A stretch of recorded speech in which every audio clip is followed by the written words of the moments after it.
Why is the cocoa industry in crisis? The price of chocolate is going up. Cocoa prices surged to all-time highs this week. The price of cocoa beans has soared to record highs. As harvests collapse and prices skyrocket, do we need an alternative? First things first. This has been the price of cocoa in recent years. Since 2020, and in just a few months, it's literally gone through the roof, quadrupling to over $10,000 per metric ton. A new record. The background to this unprecedented rally that we've seen in prices, or rise that we've seen in prices, is really driven by a collapse in production in West Africa. This is Jonathan Parkman, head of the cocoa section at commodity broker Marex in London. He looks at the international cocoa trade.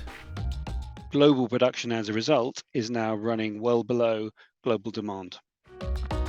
Last year, production in Ghana and the Ivory Coast fell by 22% and 27% respectively. This is being felt worldwide. Around 70% of the world's cocoa is grown in West Africa. This is followed by Latin America with just over 20%, and a small proportion comes from Asia. The two main producing countries are Ivory Coast and Ghana, and they're neighboring countries, and they're both suffering from a similar disease. The disease is known as cocoa swollen shoot. But the disease is only part of the problem. The way cacao production has expanded in many parts of the world is extremely unsustainable. This is Sofia Cordenudo, geographer from the University of Victoria, Canada. She has been researching the cocoa industry for years. She says players in the cocoa sector need to take some more responsibility for the state of the industry. For almost 90% of the cocoa from West Africa, rainforest had to be cleared. Today, cocoa is often grown on the land in monoculture. The same tree on the same land, year after year, with far-reaching consequences. For the most part, in a lot of places in West Africa, the way in which cacao production has expanded is through varieties of the tree that are tolerant to the sun. So it's a full sun system. It might be more productive for the first few decades of the cacao tree's life, but it requires a lot of inputs, a lot of chemical fertilizers, a lot of pesticides. And so that leads to a lot of soil degradation over time. Crop failures and record high prices are already resulting in the reduction of profit margins, as the Swiss food company Nestlé announced in its annual report. The group, listed in the top 5 of the world's largest cocoa manufacturers, also sees human-induced climate change as a threat to further crop losses, particularly in Brazil. Nestlé was not available for an interview, and it's not only the industry that's affected. Consumers are also feeling the pinch. There is a lot of price increase being passed on to consumers, and whether that's in making smaller chocolate for the same price that it was last year, and you're just getting less product for the same price, or sometimes the industry will use more fillers, right? Maybe not so much cacao butter, but more substitutes like palm oil or palm kernel. Cocoa is grown in a few countries around the equator in the global south, and mainly processed and consumed in the north. West Europeans eat almost 40% of the world's cocoa, followed by the USA and Eastern Europe and Russia. For them, the sweet treat has become more expensive. But those most affected are the cocoa farmers, who are struggling with crop losses. Around 5 million small farmers produce 90% of the world's cocoa. But despite cocoa products now costing more, the farmers only get a fraction of the final price. Supermarkets and manufacturers take the largest share of the end product. Then they're followed by the processing industry. Farmers, well, they earn an average of just 6 euro cents per bar. Poor wages and even child labor are not uncommon in the cocoa business. That is part of the problem, because impoverished farmers generally don't have the money to invest in improving soil health, in fertilizers, in more sustainable and stable cultivation methods, or in rejuvenating plantations. In Côte d'Ivoire and Ghana, farmers receive a fixed government price per kilo of cocoa. It's different in Ecuador. being the world's third largest producer with 420,000 tons of cocoa per year and a global market share of 10%, this could reap rewards. Here, farmers sell freely on the market or through production cooperatives. According to the non-governmental organization Ricolto, after years of low prices, the recent price rally here is hugely beneficial. Today, farmers are paid $400 per 100 kilograms, many more times than a few years ago, José Luis Cuevas says.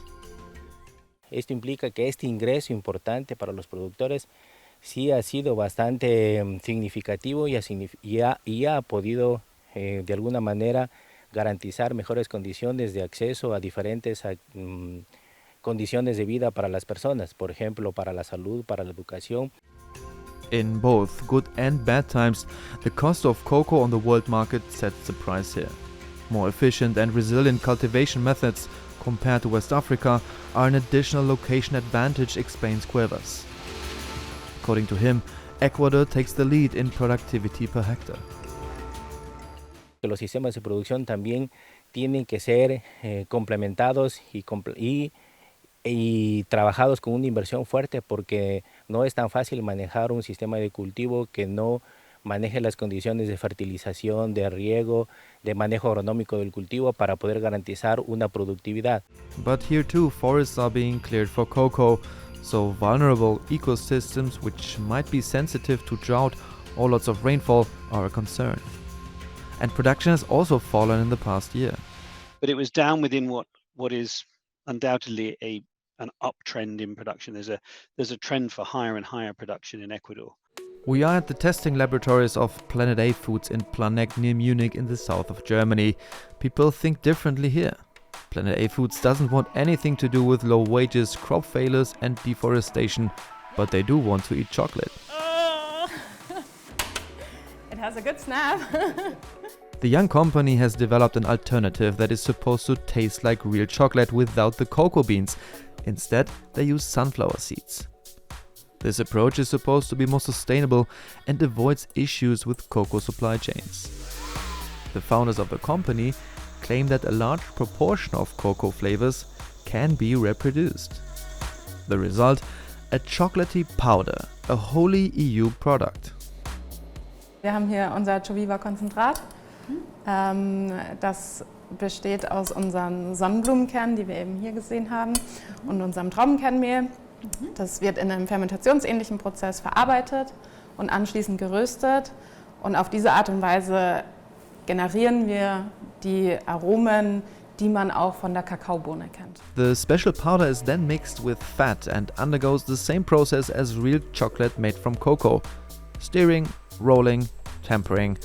Planet A Foods says it's important that the process is identical so that potential customers, mostly large confectionery manufacturers, don't have to change their production, only the ingredients.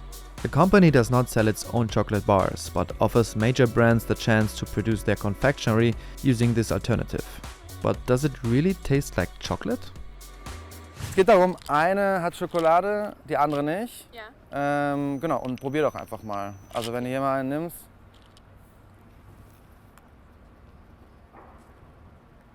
Wie schmeckt das? Normal, Normal. wie man es kennt. Ne? Und die? Schmeckt eigentlich genauso. Ja, die ist mit Schokolade, die ohne. Richtig geraten, genau. Ich würde sagen, da ist Schokolade drin. Da ist Schokolade, hier nicht? Ne? Ist genau andersrum. Scheiße. Which one do you like better?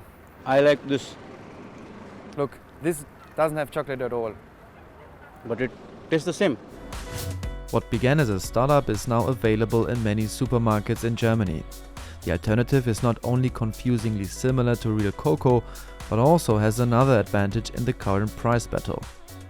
Actually, the prices of sunflower seeds compared to cocoa are quite stable, so they don't rise as much and they don't in general develop, or it's much more predictable how they develop. And that's what makes Joviva in the end, at least not more expensive than chocolate. I mean, we always say we are there where chocolate and cocoa prices were about 2 years ago. That's essentially 3 times cheaper than cocoa at the moment, and potentially one reason why low-cost brands rely on the cocoa alternative. Regionally grown, Safer supply chains, no deforestation. According to the company, sunflower cocoa produces 80% less CO2. Planet A Foods is currently growing strongly and wants to tackle the US market in 2025. Production is set to increase from 2,000 to 15,000 tons this year in order to position itself more dominantly on supermarket shelves. Fluctuating cocoa prices are normal, but the collapse of harvests clearly show that the industry is in a vulnerable position. Despite the growth of Planet A Foods, it's not expected to replace cocoa or gain huge chunks on global markets, at least not in the short term. With the producer's model in Ecuador, farmers there are probably best positioned for gains. Fairer wages for small farmers globally, more efficient and sustainable farming methods, adaptation to a warmer world and, above all, investment in the sector will be crucial for fair cocoa yields in the future.